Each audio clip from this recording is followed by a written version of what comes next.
Esta historia fue borrada de los libros, pero no de la memoria. En 1860, un niño de 12 años fue intercambiado por un saco de algodón. Su dueño creyó que solo compraba un esclavo obediente, pero estaba equivocado. ¿Qué harías si tu vida valiera menos que un saco de algodón?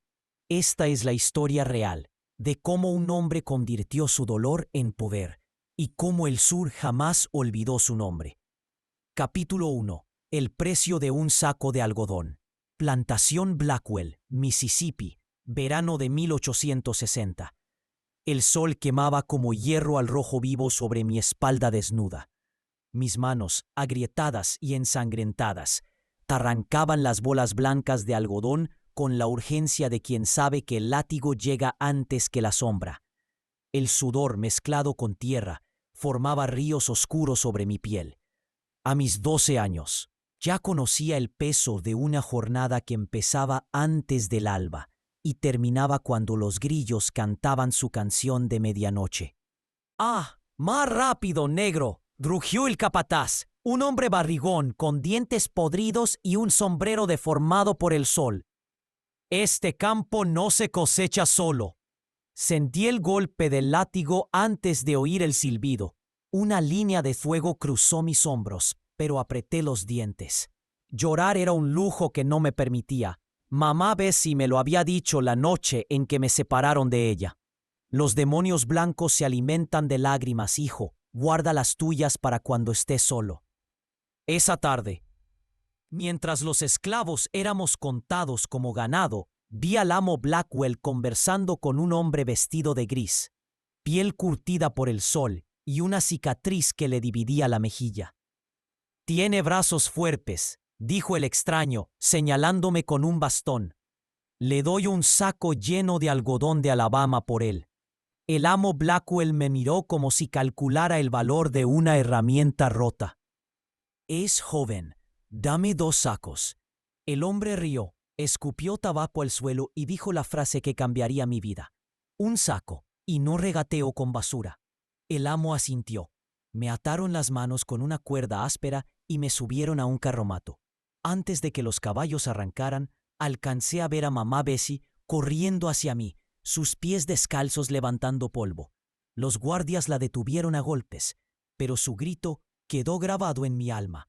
«No les creas, Elijah, tú vales más que todo su algodón». El carromato se alejó. El último recuerdo de mi hogar fue el sonido de su llanto y el saco de algodón, manchado de mi sangre, cargado como un trofeo. La plantación Greenfield era peor que Blackwell. Aquí, los esclavos dormían en un cobertizo sin paredes, con cadenas atadas a postes clavados en la tierra. El dueño, el viejo Greenfield, bebía whisky, mientras veía cómo su hijo, un muchacho de 16 años, con ojos de víbora, practicaba. Con el látigo en nosotros, la primera noche, un hombre llamado Jeremiah, con la espalda llena de cicatrices en forma de telaraña, me susurró: «Aquí no vivimos, sobrevivimos. Pero escucha bien, niño. El algodón que cosechamos hoy será nuestra libertad mañana». Me explicó su plan.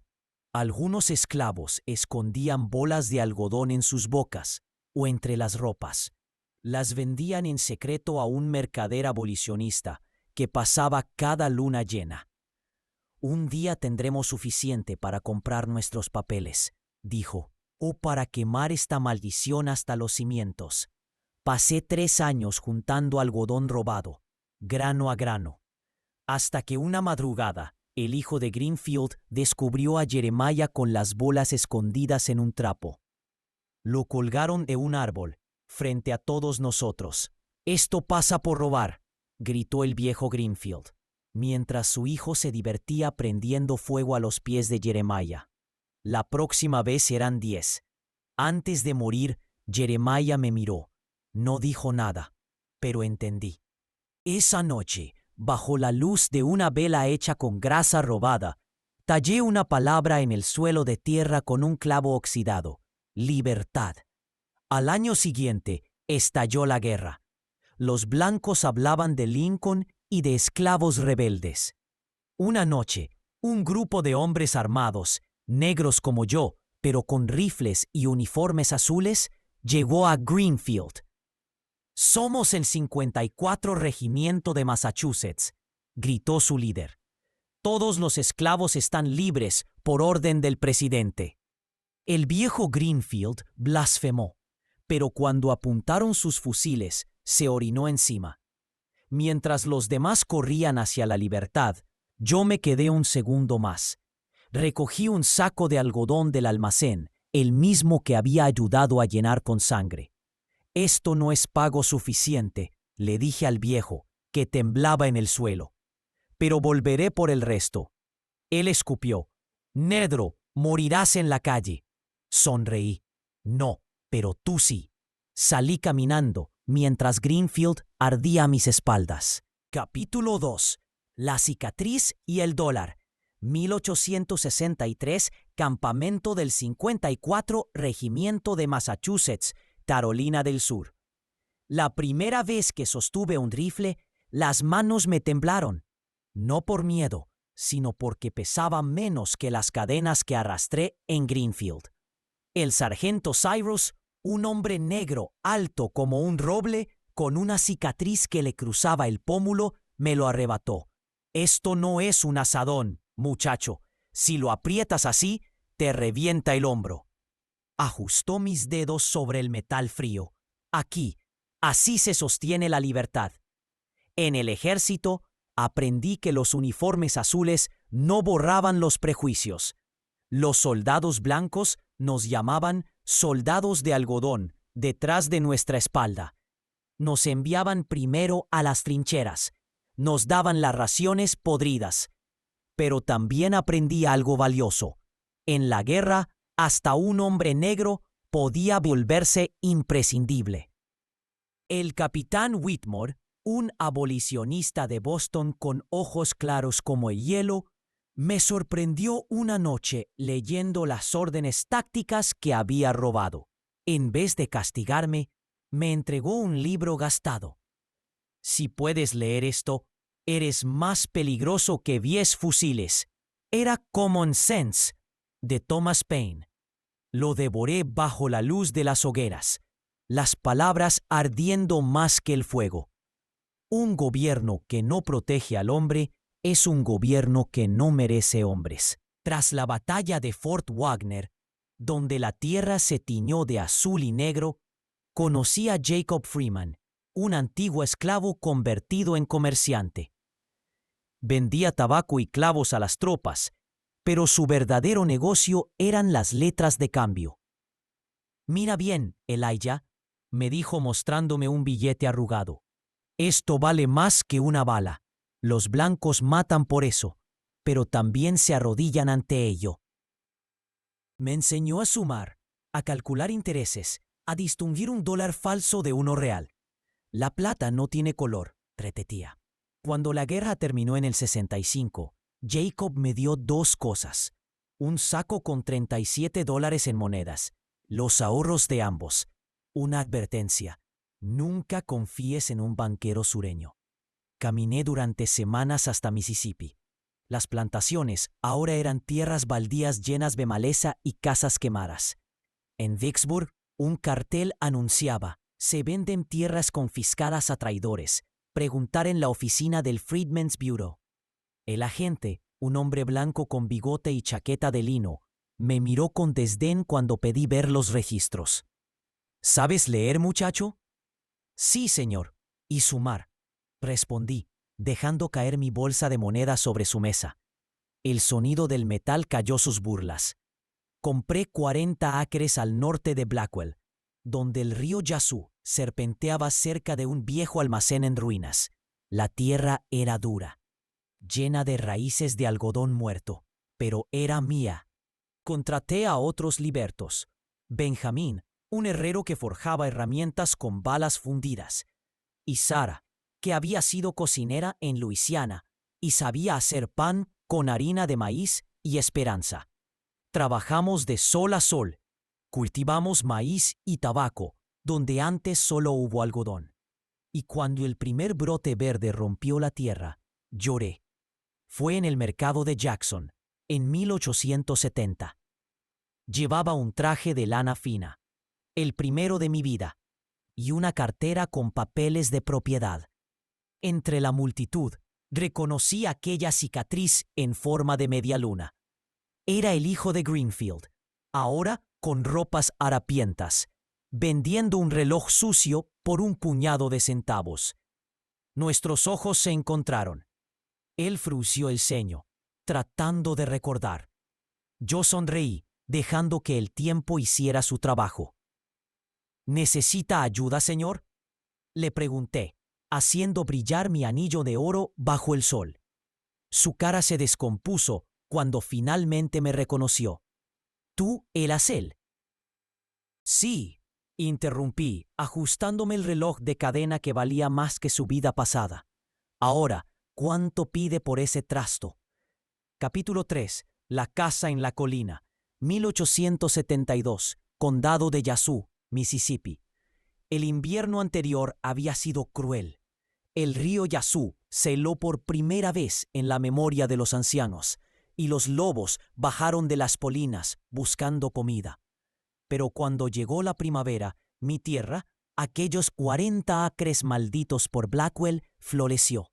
Sara, con sus manos sabias, había convertido el viejo almacén en una tienda de abastos. Benjamin forjaba arados en vez de cadenas. Y yo aprendí a firmar con tinta negra donde antes solo había puesto una X. La casa comenzó como un sueño dibujado en la tierra con un palo.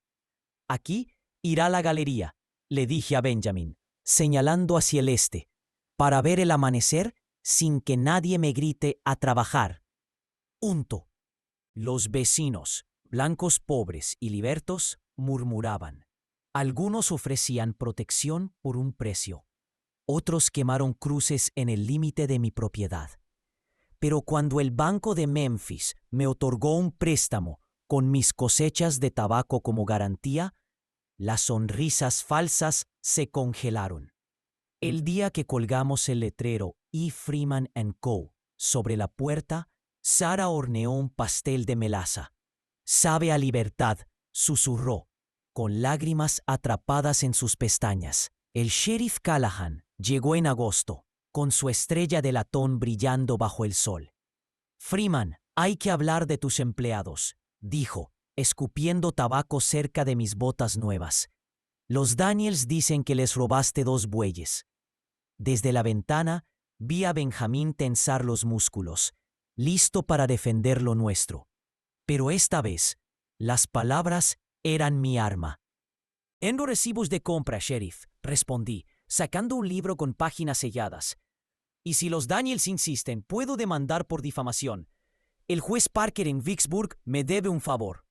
El nombre del único juez republicano del condado hizo efecto. Callahan se fue, pero no sin antes lanzar una advertencia. «El sur no olvida, negro». Yo tampoco, sonreí, mostrando los dientes por primera vez. Cada noche, bajo un roble viejo donde colgaban sogas oxidadas, enseñaba a otros libertos: «Firmen así, nombre completo, sin cruces, ustedes no son analfabetos». Les mostré cómo calcular intereses, exigir contratos y registrar propiedades en el nuevo condado. Algunos aprendían rápido, otros temblaban al tomar la pluma, sus dedos acostumbrados solo al peso del algodón. Maestro Freeman me llamaba el pequeño Josiah, de 7 años, mientras copiaba letras en la tierra. Esa palabra, maestro, me quemó por dentro. Solo Elijah corregía. Los maestros pertenecen al pasado. Fue la iglesia metodista, la única que nos permitían usar los domingos por la tarde, donde lo vi. Amos Blackwell, mi antiguo dueño, estaba sentado en el último banco, con un traje raído y los ojos hundidos. El hombre que una vez cambió mi vida por un saco de algodón, ahora mendigaba limosnas entre los que habían sido sus esclavos. Nuestras miradas se encontraron cuando dejé caer una moneda de plata en su sombrero. ¿Recuerda el verano del 60, señor Blackwell?, pregunté en voz baja. Sus labios temblaron, pero no respondió. La humillación le cerraba la garganta. No se preocupe, continué, ajustándome el reloj de oro que marcaba la hora exacta de su derrota. Dios bendice a los misericordiosos. Salí al sol, donde mi carruaje, tirado por 2 caballos que valían más que su plantación embargada, me esperaba. Capítulo 4. Sangre en el algodón. Otoño de 1874. Yazoo County, Mississippi. El aire olía a tierra mojada y leña quemada cuando los hombres llegaron. Estaba revisando los libros de contabilidad en el segundo piso de la tienda, la lámpara de aceite proyectando sombras danzantes sobre las cifras que me habían hecho el hombre más rico del condado. Abajo, oí el golpe seco de las botas contra el piso de madera, seguido por la voz áspera de Benjamín. «La tienda está cerrada». «No vinimos a comprar», respondió una voz que reconocí al instante. Tommy Daniels, el mismo que 10 años atrás me había azotado por mirar demasiado a su hermana. Bajé las escaleras con lentitud, dejando que el crujido de mis botas de cuero italiano anunciara mi presencia. 12 pares de ojos me miraron desde bajo las capuchas. «Freeman», escupió Daniels, señalando hacia el campo donde mis trabajadores, hombres libres, negros y blancos por igual, cosechaban el algodón más fino del delta. «Esa tierra era de mi familia». Abrí el cajón bajo el mostrador lentamente, haciendo sonar las llaves de la caja fuerte. «El Tribunal Federal dice lo contrario», respondí, deslizando el título de propiedad sobre la mesa. «Y según estos números, me deben 3 meses de arrendamiento por usar mi molino». Uno de los encapuchados rompió filas, arrojando un frasco de líquido amarillento contra el estante. El olor a querosén llenó el aire. «El fuego limpia pecados, negro», gruñó. Fue entonces cuando Sara, silenciosa como una sombra, apareció en la puerta trasera con el sheriff Callahan y 5 hombres armados con rifles Winchester. «Parece que tenemos visita, Elijah», dijo con dulzura, mientras los recién llegados amartillaban sus armas. El juez Parker, un veterano de la Unión con una cicatriz que le cruzaba la barbilla, escuchó el tazo bajo una lluvia torrencial. El juzgado estaba repleto. Hombres de piel oscura en trajes decentes, mujeres blancas con miradas curiosas, y Amos Blackwell, ahora arruinado, sentado entre los testigos. Daniels juró que la tierra le pertenecía por derecho de sangre. Yo presenté documentos firmados por el Freedmen's Bureau, mapas catastrales y el testimonio de Benjamin, que declaró haber visto a Daniels quemar cultivos ajenos. Pero fue la última prueba la que selló el destino. «Su señoría», dije, colocando sobre el estrado un saco de yute podrido, manchado de viejas manchas marrones. «¿Qué es esto?», preguntó el juez. «El precio por el que me vendió Amos Blackwell en 1860. El silencio fue tan denso que se oyó caer un alfiler. «Un saco de algodón», continué. «Hoy la misma cantidad vale 40 centavos en el mercado de Memphis». El juez Parker dictó sentencia antes de que yo terminara. «La tierra es de Freeman, y si alguien toca un hilo de su algodón, pasará 10 años en Parchman». La mañana de la recolección, 100 trabajadores, negros, blancos, incluso algunos antiguos confederados, formaron filas en mis campos. Mientras las primeras motas blancas caían en los canastos, Josiah, ahora de 11 años, me tiró de la manga. «Maestro Elijah, ¿por qué lloras?».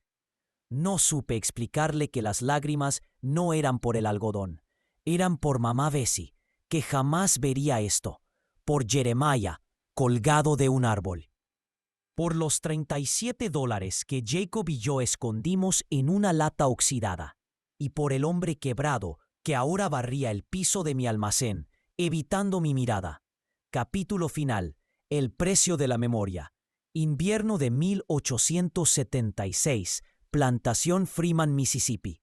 El frío de diciembre envolvía la casa grande cuando el sonido de tos seca me despertó. Desde mi ventana vi la figura encorvada arrastrando un saco vacío hacia el roble centenario. Reconocí el paso renqueante incluso antes de distinguir su rostro a la luz de la luna.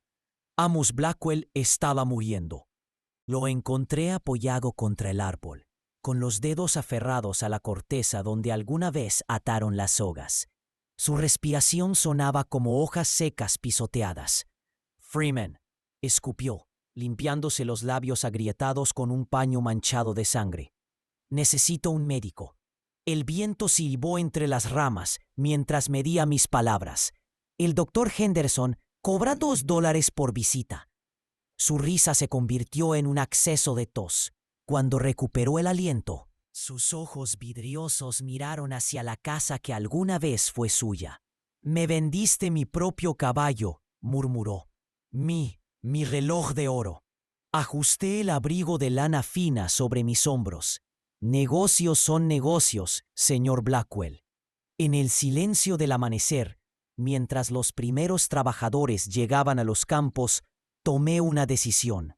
«Benjamin», llamé, señalando al anciano tembloroso. «Llévalo al dormitorio trasero». El herrero, cuyas cicatrices brillaban a la luz de la lámpara, frunció el ceño. «Ese hombre nos azotó por cantar canciones africanas». «Lo sé», respondí, sacando el estetoscopio que guardaba desde mis días como proveedor del ejército. «Pero hoy somos mejores que él». Durante 3 días y 3 noches, Sara y yo tratamos la pulmonía de Blackwell con té de corteza de sauce y compresas calientes. El cuarto olía a mentol y sudor enfermizo. En el delirio de la fiebre, el anciano gritó nombres olvidados. «Elijah, no cortes ese algodón». «Bessie, la cocinera, el pastel tenía veneno». La mañana del 4.º día, abrió los ojos con una claridad repentina. «¿Por qué?», preguntó, sus dedos huesudos aferrándose a mi muñeca. «Podrías dejarme morir». Coloqué el termómetro sobre la mesa de noche, junto al frasco de quinina que costaba más que lo que él pagó por mí. «Un hombre libre elige su camino», respondí, «y hoy elijo recordar». Blackwell sobrevivió para ver la primavera. Lo encontré una tarde, sentado bajo el roble, observando a Josiah, ahora de 13 años y aprendiz de contador, enseñar matemáticas a los niños de la plantación. «Ese chico es igual que tú», musitó. «Aprende rápido». Asentí, siguiendo la línea de pequeños sombreros inclinados sobre las pizarras. «Más rápido, porque nadie le romperá los dedos por sostener un lápiz». El antiguo amo dejó escapar un sonido entre tos y risa. «Freeman, ¿guardaste ese maldito saco todos estos años?» El viento llevó hasta nosotros el aroma del primer algodón floreciendo. «No», mentí, mirando hacia el horizonte, donde los campos se fundían con el cielo. «Lo sembré». Epílogo. Primavera de 1903. Lápida en el cementerio de la plantación Freeman. Amos Blackwell, 1820 a 1898. Contable y amigo leal. A sus pies una pequeña urna de bronce contenía tierra mezclada con semillas de algodón. Josiah, ahora hombre hecho y derecho, colocaba flores frescas cada domingo, y en los libros de la gran casa, bajo el rubro pérdidas y ganancias, una línea permanecía escrita en tinta imborrable: un saco de algodón, deuda saldada. Si llegaste hasta aquí, eres parte de esta historia. Por favor, suscríbete para no perderte el próximo capítulo de estas historias que el mundo necesita escuchar. Dale like si crees que el coraje de Elijah merece ser recordado. Comenta con la palabra libertad si este viaje te movió el corazón. ¿Qué parte te impactó más? Déjamelo saber en comentarios. Y recuerda, cada like, suscripción y comentario ayuda a que YouTube comparta esta historia con más personas. Gracias por ser parte de este círculo de memoria y justicia.